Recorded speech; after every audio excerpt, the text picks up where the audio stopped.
It's clicking. Something has changed for this Montreal team. And yes, they got shut out last game against Minnesota, but a 5 spot against the Blue Jackets coming just later in the week from a game where they put up 7 on the Sabres. Something is going very right for this Habs team. The lines changed. Lucas Condata getting his second ever NHL goal. Jake Evans and the Caufield Newhook line is getting going. Even Josh Anderson gets in on the phone, but it wasn't just that. We had one of the best fights of the entire NHL season, I would say. A very even bout between Xhekaj and Mathieu Olivier. There is a bunch of stuff we got to get into, including why Montreal seems to be clicking at this time, and some interesting coaching decisions with certain players, Jesse. We're going to get into all that. Plus, though, we have to talk a little bit about David Jiricek and how multiple people have put his name surrounding the Montreal Canadiens. And finally, a little note on Cayden Primeau, Montreal Canadiens goaltending that you won't want to miss coming up on this episode of Habs Digest. And let's quickly start with Primeau. We'll get to the game in a bit. There'll be a timestamp in the video if you want to skip ahead. I don't blame you, but this is really interesting, so I hope you stick around. I want to start with this. Jesse, there's an article, Hockey News, Ryan Gagne, he said, save percentages are down across the NHL, historically low in Montreal. For the first time in decades, NHL goalies stop less than 90% of their shots,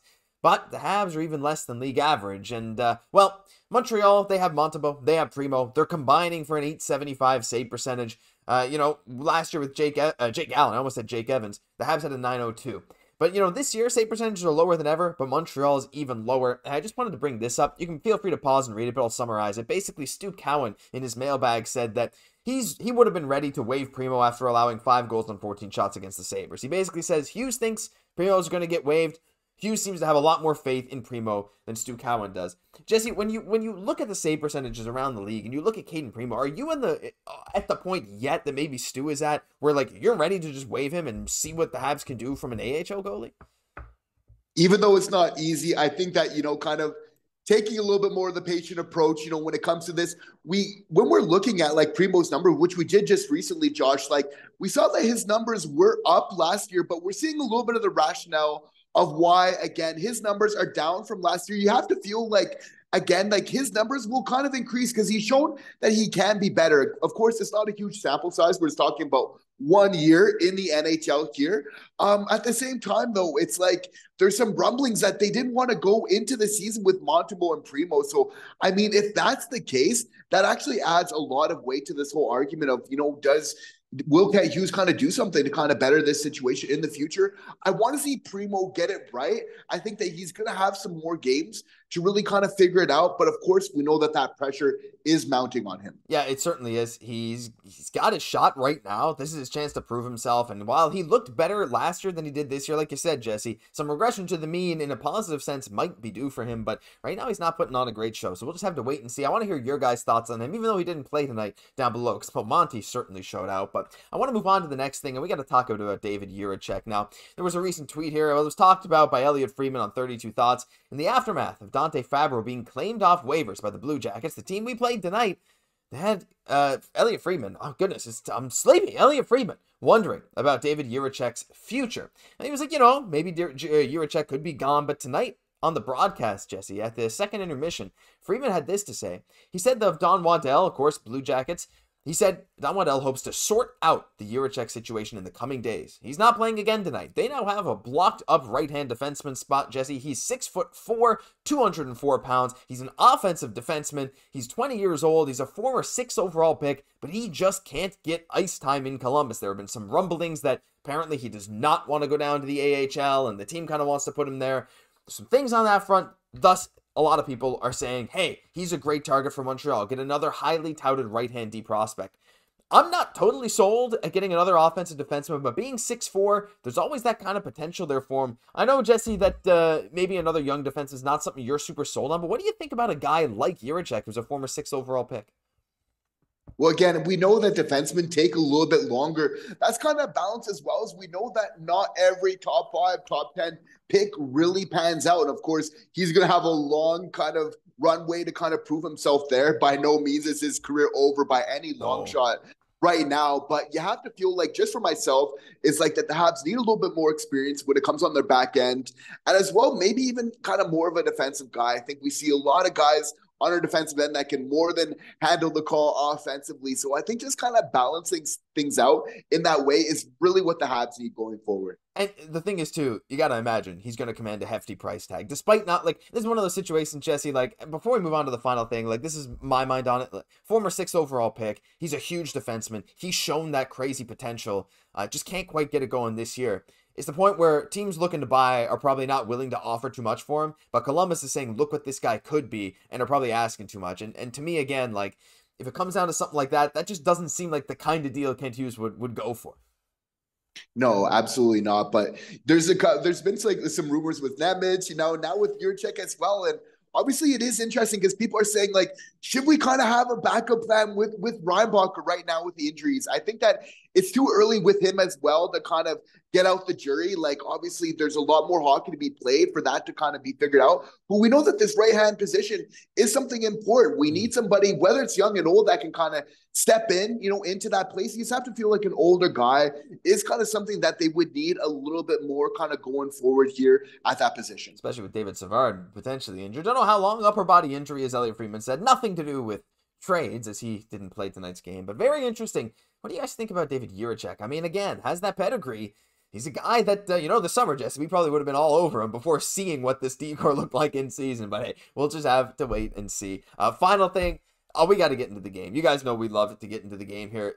Feel free to pause, take a look at the box score, because we're about to show you those beautiful highlights. Jesse, to me, this was maybe the best game Montreal's played all season. As was going on in our Habs Digest group chat for our Rocket Richard tier members, we were talking about the passing of Montreal, but it's not just the passing. It's just the effort, the forecheck, and Jesse, like you mentioned before the show, and I'll let you talk maybe a bit more about that, the capitalization on Columbus's turnovers. Like, Montreal right now this week, they held their own against Minnesota, who beat them 3-0, but Minnesota is one of the best teams in the entire NHL. And they put up 7 and then 5 goals against weaker teams like Buffalo and Columbus that a lot of people had Montreal around or even below in standing projections this year. And I think they did exactly what they need to do. They did what teams often do to them, and they capitalized on some mistakes. They drew a lot of penalties. They played hard, and it paid off big time.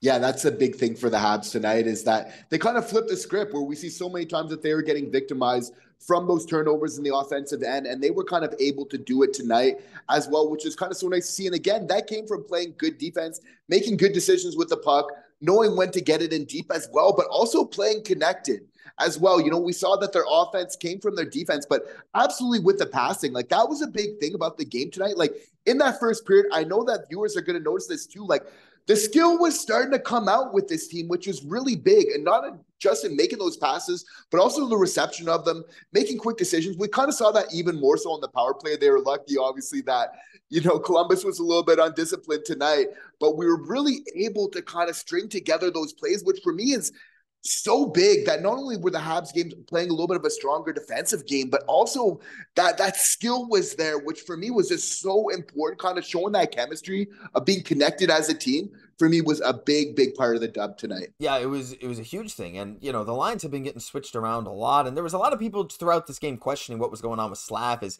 he only played 12 minutes of even strength ice time, still played almost 5 minutes in the power play. And he was instrumental in that first goal, as we see him jumping for that screen like he always does. He's going to get a couple tip goals like that this season, I'm sure. He was benched for a little bit. Not really sure what went on there, but right at the end of the game with about 2 minutes left, you saw him out there with Suzuki and Caufield. So I don't know if that was intentional or what was going on there. But, he didn't quite get it going tonight, but that's okay, because a lot of the rest of the team did. And like you said, these lines are clicking together. That Caufield, Newhook, Evans line looks really good randomly, right? And Caufield with 2 assists, one on that Matheson goal and one later on that beautiful pass to Jake Evans.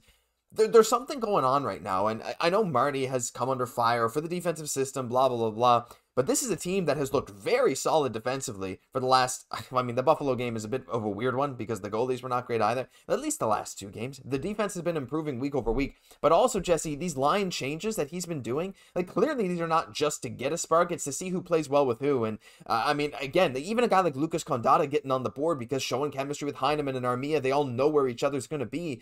This kind of thing is the type of thing you often see with a team that's about to turn the corner. Am I getting ahead of myself? Maybe a little bit, but I think you're really onto something with the fact that these guys are showing more chemistry with each other night in and night out.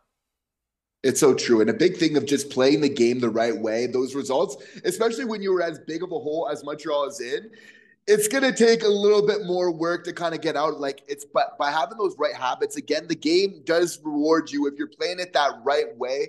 Again, getting those pucks in deep, knowing when. I love for Suzuki though tonight of like challenging, 1-versus-1, kind of making that move laterally. Again, being the leader for that team to kind of separate us here, right? But the thing is, when you play the game the right way, over the course, like just your chances will kind of come up as it continues, right? So I think it's a little bit of that karma, right? Where you're playing the game the right way. You're not getting those dubs all the time. But if you continue doing that, you just know that your opportunities will arise. As a result of that, we see like this is what works for other teams. This is why Montreal has, lost so many games that they have, is those turnovers in the offensive zone. So being able to kind of learn that from other teams and to be able to kind of implement those same strategies to great effect, I think was a big thing for this team today. It was fun. It was one of the most fun games of the season, straight off. Like when you get all kinds of offense, it was so hilarious. The crowd went crazy when Guhle's stick got knocked out of his hand, led to some 4-on-4 and an immediate goal. It was just, it was hilarity. I feel a bit bad for Columbus fans for, it's been a tough season, even in the off season to this season, of course, with Johnny Gaudreau and all the stuff that's gone on there. But still, it was a fun game from Montreal's side. And you know what? To top it all off, Jesse, any quick thoughts on this bout? This was, to me, I don't know, it was one of my favorite fights of the season. Something about two heavyweights going at it, each landing a bunch of blows, and at the end just kind of agreeing, like, you know what? It's pretty even. Now, Xhekaj got hit pretty hard there. He had to go back for some stitches, I think. But right at the end, you know what? Yeah, let's split it up. Good job. Let's go. Love that kind of thing. It sparked both teams, and it was the Habs that actually scored soon after that. Later on in that period, and Xhekaj was one of the ones assisting. So just a bit of fun there, too. It's been a while since we've seen Xhekaj drop the mitts.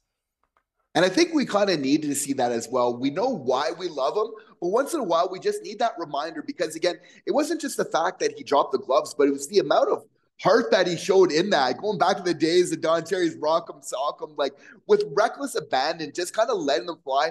Being tough, there's kind of some moments he couldn't get down, but not Xhekaj.